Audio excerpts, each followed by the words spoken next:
शादी के बाद जब मैं पहली बार मायके आई तो मन बहुत भारी लग रहा था। मैं चुपचाप बिना किसी से बात किए अपने कमरे में आ गई और दौड़कर खिड़की पर पहुंची। उम्मीद थी कि हमेशा की तरह अंकित आज भी मेरा सामने वाली खिड़की पर इंतजार कर रहा होगा, लेकिन सामने वाले घर में तो सन्नाटा पसरा था। मेरी आंखें आंसुओं से भर आईं, मगर किसी तरह मैंने अपना रोना रोका। मेरी अंतरात्मा जोर जोर से चीख रही थी, क्यों, आखिर क्यों मेरे प्यार को ही मंजिल नहीं मिल पाई? क्यों ये दुनिया हमेशा दो प्यार करने वालों की दुश्मन बन जाती है? क्यों प्यार करना एक गुनाह है इस समाज में? इतने ही नीचे से भाभी की आवाज आई, संध्या दीदी नीचे आ जाइए, चाय नाश्ता बन गया है। मैंने अपनी भारी साड़ी और गहने उतार कर बिस्तर पर फेंक दिए। चिढ़ छुट रही थी मुझे इस सब श्रृंगार से। अपना पुराना पायजामा और टी शर्ट पहनकर मैं नीचे डाइनिंग हॉल में पहुंच गई। हाँ दीदी, ये क्या पुराने से कपड़े पहन लिए आपने? कुछ अच्छा सा चमकीला सूट पहनती, कोई कह देगा बताओ इनकी कल शादी हुई है। मैंने भाभी को कोई जवाब नहीं दिया और चुपचाप चाय का कप उठाकर चाय पीने लगी। और बता संध्या बिटिया, ससुराल में सब कैसे हैं? तेरा मन तो लग गया वहां। किसी को हमसे कोई शिकायत तो नहीं है? मम्मी ने सवाल जवाब की लाइन लगा दी। मैंने एक लंबी सी सांस खींची और बाहर बालकनी की तरफ देखने लगी। दीदी तो किसी की बात का जवाब ही नहीं दे रही। मुझे लगता है करण बाबू ने मना करके भेजा है, या रात को ज्यादा परेशान कर दिया हमारी लड़की को आपने। भाभी ने करण के कोहनी मारते हुए बोला। करण का चेहरा शर्म से लाल हो गया। अरे भाभी, संध्या तो वहां भी चार बातों का ही एक जवाब देती है। हमें तो लगा संध्या का स्वभाव ही ऐसा है। अब भाभी क्या जाने हमारी सुहागरात की कहानी। एक लाश के साथ सुहागरात मनाना कैसा होगा? मैंने नजरें उठाकर देखा तो धीरज भैया मुझे घूर रहे थे। मैं चाय का कप आधा भरा हुआ ही टेबल पर रखकर अपने कमरे में आ गई और एक बार फिर खिड़की पर सिर टिकाकर खड़ी हो गई। रह रह कर वो सामने वाली बंद खिड़की मेरे पर हंस रही थी, जैसे कह रही हो कि तेरा अंकित अब कभी वापस नहीं आएगा। तुम्हारे दोनों के रास्ते हमेशा के लिए अलग हो गए हैं। काश वो काली रात मेरे जीवन में कभी ना आई होती। मम्मी, मैं साक्षी के घर जा रही हूँ। मैंने अपना बैग उठाया और दरवाजे की तरफ जाने लगी। 5 मिनट रुक, मैं कपड़े बदल कर आता हूँ, मुझे भी दुकान जाना है, मैं छोड़ दूंगा, धीरज भैया ने पीछे से बोला। 5 ही मिनट हो भैया, आज मुझे एडमिशन के लिए जाना है, वरना मैं कॉलेज के लिए लेट हो जाऊंगी, मैंने भैया से बोला। हाँ हाँ बाबा, आ रहा हूँ 5 मिनट में, बोलकर भैया जल्दी से दौड़ते हुए अपने कमरे में चले गए। भैया ने मुझे साक्षी के घर के दरवाजे पर छोड़ दिया। आजा धीरज, अंदर आजा, चाय पी कर जाना, साक्षी की मम्मी ने रसोई की खिड़की से आवाज लगाते हुए बोला। धीरज भैया से बोला, अब जल्दी में हूँ आंटी, कभी फिर आऊंगा, बोलकर भैया चले गए और मैं हमेशा की तरह बेपरवाह दौड़ती हुई घर के अंदर दाखिल हुई। वहां मेरा सामना हुआ अंकित से। सामने सोफे पर एक लंबा गोरा चिट्टा लड़का बैठा हुआ अपने जूते पहन रहा था। उसे देखते ही मैं झेप गई और मेरी राजधानी एक्सप्रेस की स्पीड कुछ कम हुई। हम दोनों की नजरें एक दूसरे से टकराईं और वक्त कुछ देर के लिए रुक गया।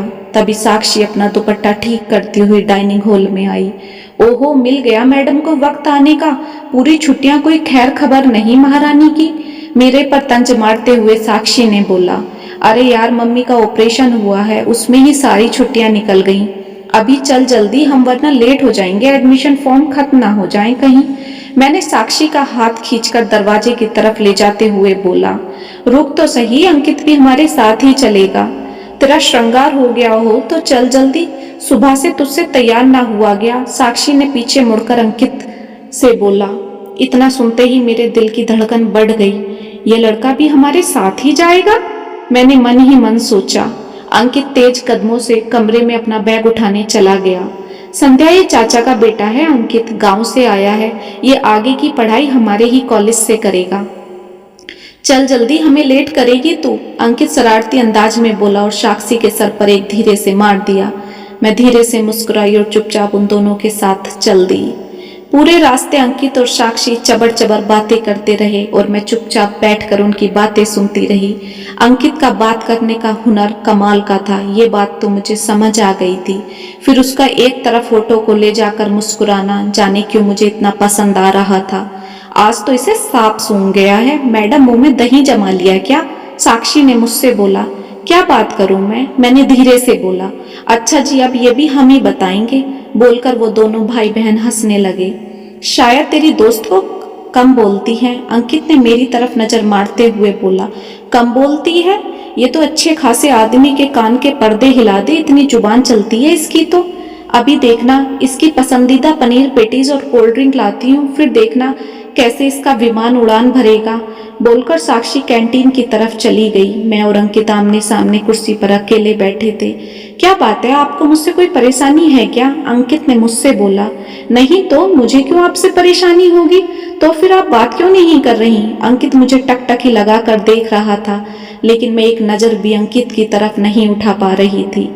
मैं अपने रुमाल को उंगलियों पर ही लपेटे जा रही थी। मेरे पैर कांप रहे थे, जाने क्यों मेरा हलक सूख रहा था।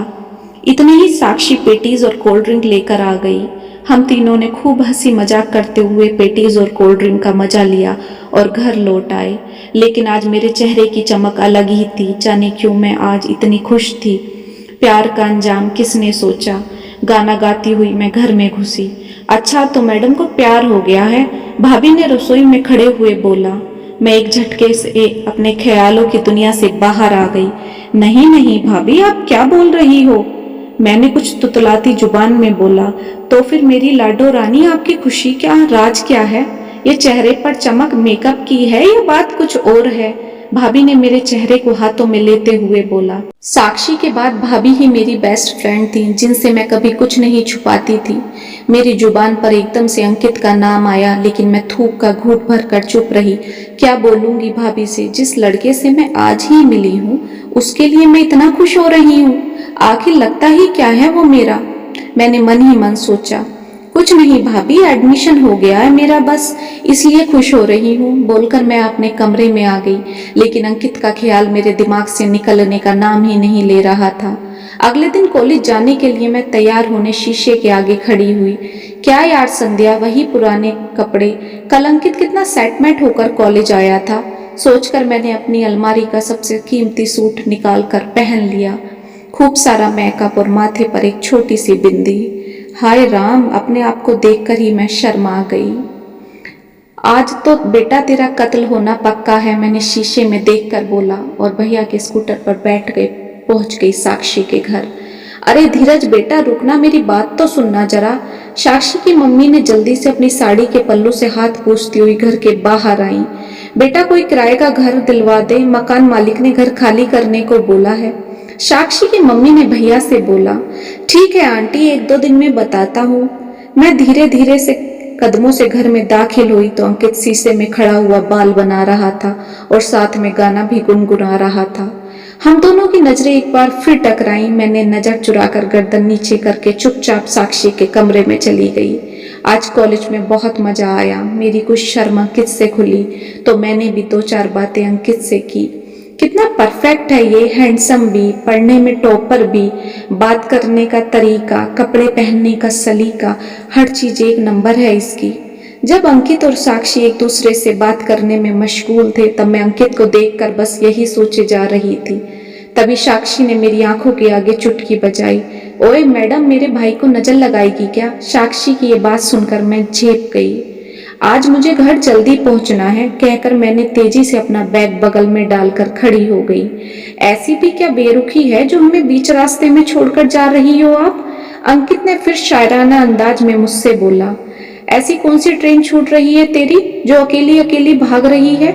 साक्षी ने मुझसे बोला। बात तो ठीक है उसकी, मुझे तो किसी भी बात की जल्दी नहीं, फिर मैं ऐसी हरकतें क्यों कर रही हूँ? हाय राम, मुझे हो क्या गया? इस लड़के के सामने मैं इतनी बेहुदगी क्यों दिखाती हूँ? मम्मी, सामने वाले शर्मा जी का पोर्शन खाली है।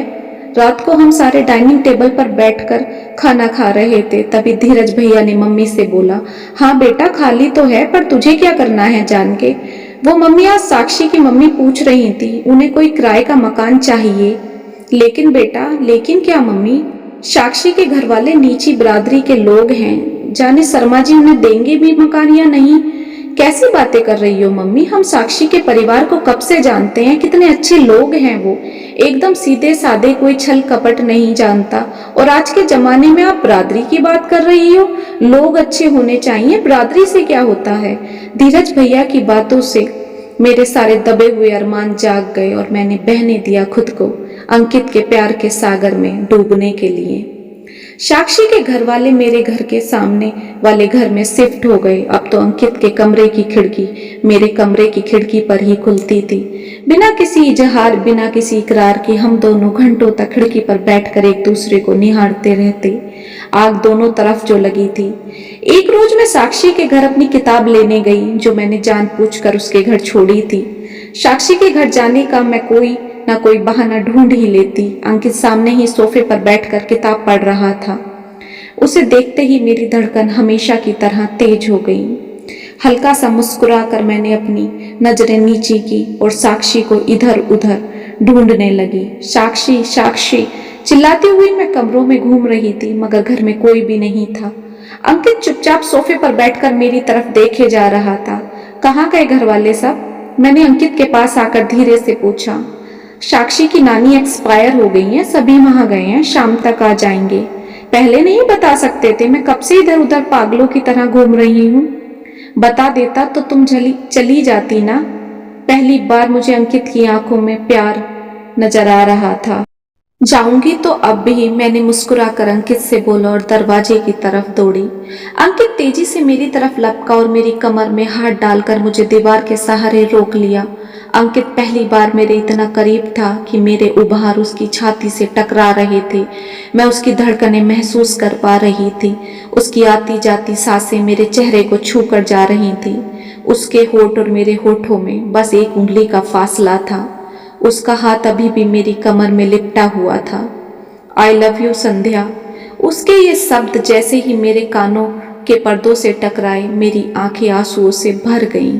तरस गई थी मैं ये लफ्ज सुनने के लिए। मैंने अपने हाथों से अंकित को जकड़ लिया और फूट फूट कर रो पड़ी। आई लव यू टू अंकित। तुमने कितना वक्त लगा दिया ये बोलने के लिए। मुझे तो लगा तुम कभी बोलोगे ही नहीं। तुम भी तो बोल सकती थी ना। अंकित ने मेरे चेहरे को अपने हाथों में लेते हुए बोला। कभी कोई लड़की पहले बोलती होगी? मुझे डर लग रहा था, कहीं तुमने मुझे पीट दिया तो। अंकित ने एक बार फिर शरारती अंदाज में बोला। हटो, छोड़ो, मुझे नहीं करना तुमसे प्यार। तुम्हें हर वक्त मजाक सूझता रहता है। मैं अंकित से अपने आप को छुड़ाकर जाने की कोशिश करने लगी। अंकित ने अपनी जकड़ और मजबूत कर ली और अपने होठों से मेरे होठों को दबा लिया। अगले 5 मिनट तक अंकित मेरे होठों को चूमता रहा। उसके हाथ मेरे बदन पर इधर उधर रेंग रहे थे।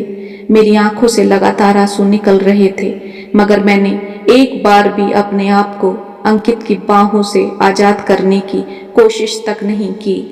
मैं तो खुद ही उस लम्हे को रोकना चाहती थी। मैं तो खुद प्यासी थी अंकित के प्यार की।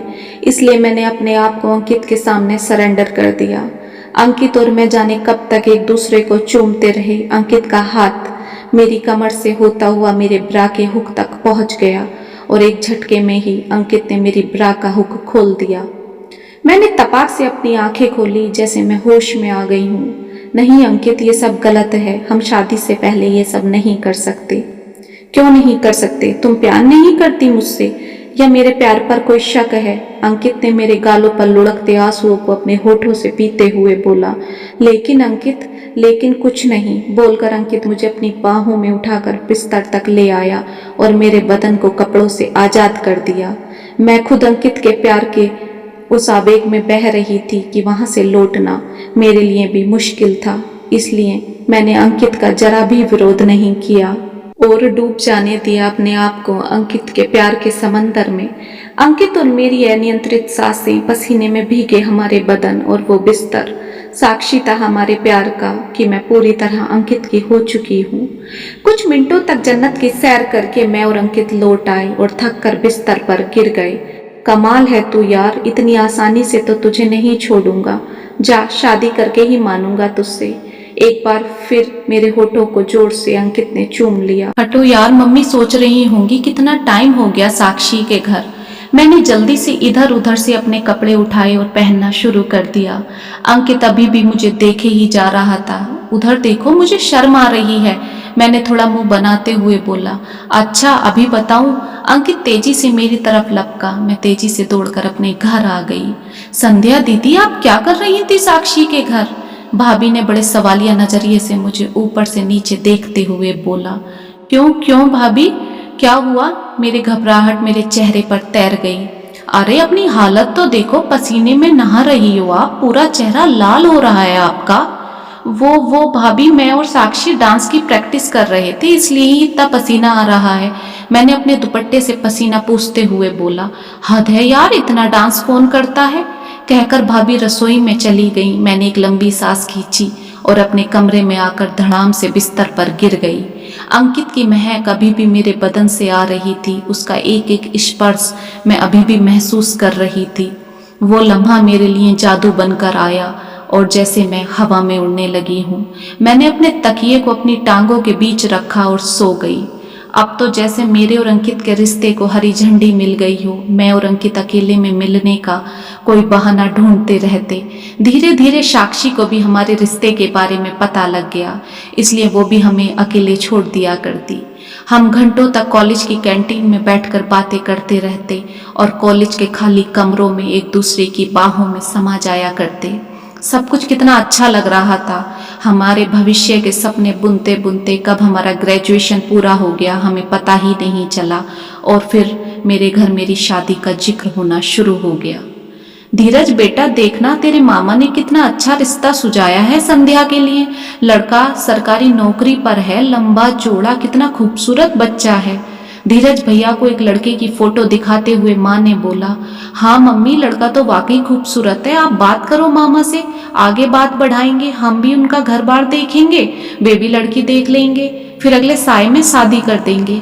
भैया की ये बातें मेरे सीने पर किसी तीर से कम नहीं लग रही थी। मैं चुपचाप अपने कमरे में आ गई और पूरा कमरा तहस नहस कर दिया। मैं अपने अंकित के सिवा किसी और की नहीं हो सकती, चाहे मुझे इस घर से भागना ही क्यों ना पड़े। अंकित प्लीज मुझे ले चलो यहाँ से, वरना ये लोग मेरी शादी कर देंगे। मैंने रोते हुए अंकित से फोन पर बोला। अच्छा रो मत, मैं आ रहा हूँ तुम्हारे पास, बैठकर बात करते हैं। हमेशा की तरह अंकित रात को खिड़की के सहारे छड़कर मेरे कमरे में आया। अंकित मेरा बैग तैयार है, चलो कहीं भाग चलते हैं, मैंने अंकित से जल्दबाजी में बोला। तुम पागल हो संध्या, कितनी बदनामी हो जाएगी तुम्हारे घर वालों की, हम ऐसे नहीं भाग सकते, तुम्हें शादी करके ले जाना है मुझे यहाँ से। अंकित ने अपने सीने से लगाकर मुझसे बोला। वादा? पक्का वादा? अंकित ने मेरी आंखों में आंखें डालकर देखते हुए बोला। तभी धड़ाम से दरवाजा खुला और दीवार से टकरा गया। धीरज भैया कमरे के दरवाजे पर खड़े थे। मेरे और अंकित के सर पर मानो आसमान टूट पड़ा हो। साले नीच बिरादरी, तेरी इतनी हिम्मत, बोलकर एक जोर का रैपटा धीरज भैया ने अंकित के गाल पर रख दिया। भैया आप गलत समझ रहे हैं, मैं प्यार करता हूँ संध्या से और शादी करना चाहता हूँ, अंकित ने लड़खड़ाती जुबान में भैया से बोला। लेकिन भैया तो अपना होश खो बैठे थे। भैया लगातार अंकित पर लात घूंसे बजा रहे थे और मैं डर से कांपती हुई कमरे के एक कोने में खड़ी थी। तभी साक्षी की मम्मी दौड़ी हुई आई और धीरज भैया के पैर में गिर गई। धीरज बेटा, इसे माफ कर दे, हम आज ही ये मोहल्ला छोड़कर चले जाएंगे, तुझे जहां भी संध्या की शादी करनी है कर देना और किसी को भनक भी नहीं लगेगी।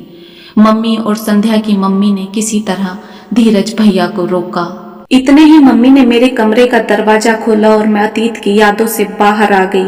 मेरी सुर्ख आंखें देखकर मम्मी को समझने में जरा भी देर नहीं लगी। भूल जा बेटे उसे, इसी में ही हम सबकी भलाई है। जमाई राजा को जरा भी भनक लग गई तो बहुत बदनामी हो जाएगी हम सबकी।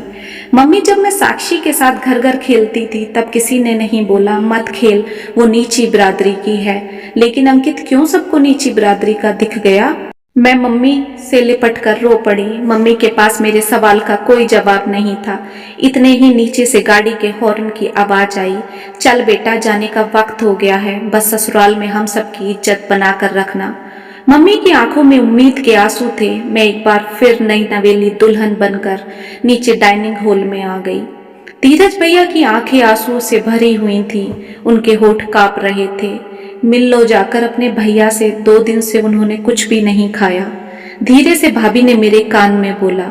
मैं तेजी से जाकर भैया से लिपट कर फूट फूट कर रो पड़ी। माफ कर दो भैया मुझे। भैया कहाँ गलत थे, गलत तो मैं थी, बस मुझे दिखा ही देर से है। भैया ने मुझे गाड़ी में बैठाकर विदा कर दिया और मैं अंकित की यादों को हमेशा हमेशा के लिए पीछे छोड़कर आगे बढ़ गई। ऐसी ही मनोरंजक कहानियां सुनने के लिए मेरे चैनल को सब्सक्राइब करें। कहानी अच्छी लगी हो तो लाइक करते जाना।